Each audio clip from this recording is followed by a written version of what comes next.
let's touch on some of the cons when it comes to living in Hamilton. And I want to remind you that I'm not talking about these cons in a sense that it's meant to be critical. This is why Hamilton, you shouldn't move here. It sucks. No, this is just meant areas that I think that Hamilton could see some room for improvement that would really, really help elevate our city to the next level. So, number one, pretty obvious. I don't know, maybe not, but it's got to be stated. Hamilton has become pretty expensive. That's in terms of home prices and rental prices. Recently, the number just got released. The average rental price for a 2-bedroom unit in Hamilton is just over the $2,100 a month mark. So this has become incredibly expensive compared to what it used to be. Obviously, the rents have increased as home prices have increased. Home prices increased over the last few years because of low interest. But also one thing that Hamilton really got affected by, and I hear a lot about, but I don't think it's a bad thing. We had a lot of people come from the GTA to Hamilton, especially during COVID, because our prices were so much cheaper. You were able to get out of your condo and come into a nice detached house, into a nice area, and start that family life. As well, we had the GO train sort of supporting that.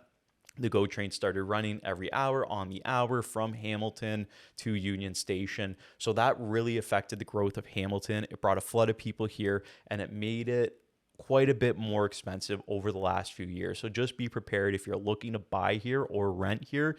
Understand that the rents are going to be higher.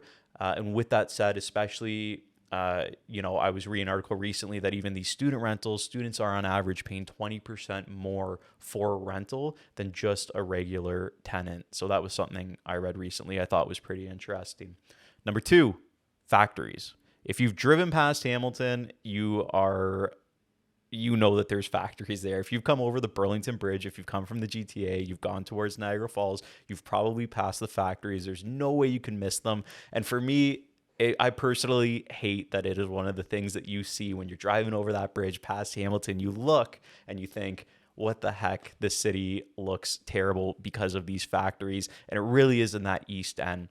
Now, one cool thing is, they are an eyesore to look at, but they are a huge, huge employer for this city. They hire a lot of people. They provide great jobs, great incomes, which is a benefit to everybody in the city that we do have such a large employer here.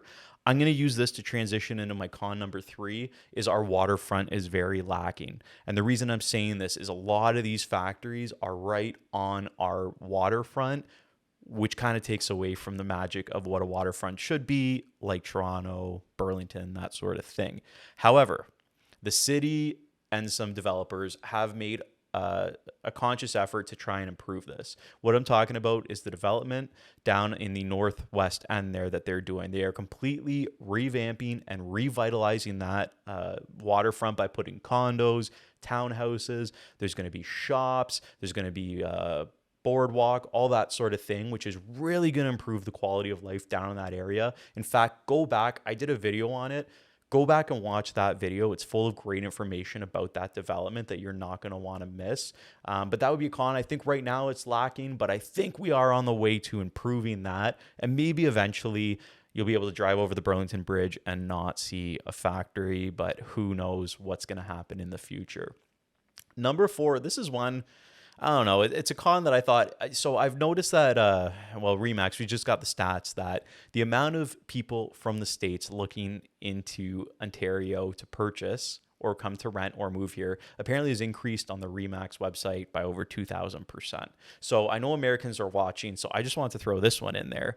The weather, okay? If you're from Hamilton, or just Ontario in general, or Canada, you know that the weather is one of the hottest topics to talk about because sometimes we'll experience all four seasons in a day.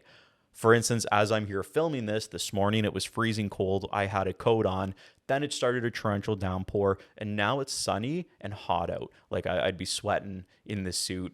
I just don't get it, but I mean, that is what it is. We love talking about our weather here because it drains so drastically. It changes so drastically. You're either super hot or you're super freezing cold and there's tons of snow, I find like there's really only maybe a week, a couple of weeks that it's kind of that comfort zone where you're feeling just great with the weather before it shifts. But there's no real in between. We get a lot of extremes here. So just be conscious if you are moving to Hamilton, Ontario, and you're not from Canada, be prepared for the weather. It is going to hit you, and it's going to hit you hard.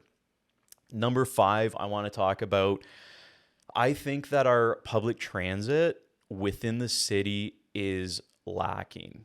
Now, I know that there are efforts to this with the LRT coming in, which has been a huge point of contention because, well, right now Hamilton is really just dependent on its bus system. But this light rail transit is supposed to connect East Hamilton to West Hamilton down one of the main streets in the city.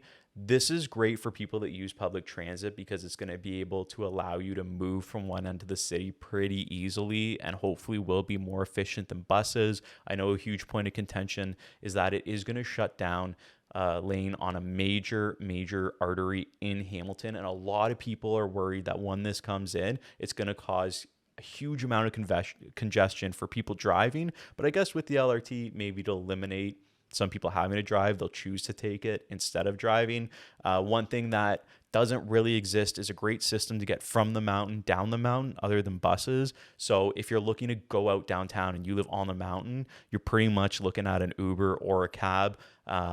Buses really wouldn't be the way to go. So that's the only thing. And as far as I know right now, there's nothing in the pipeline to sort of improve that transit and that sort of movement. So the public transit, I'd say, is lacking a little bit.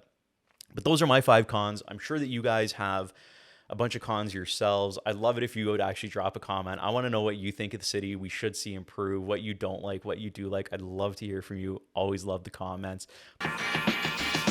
Take it down.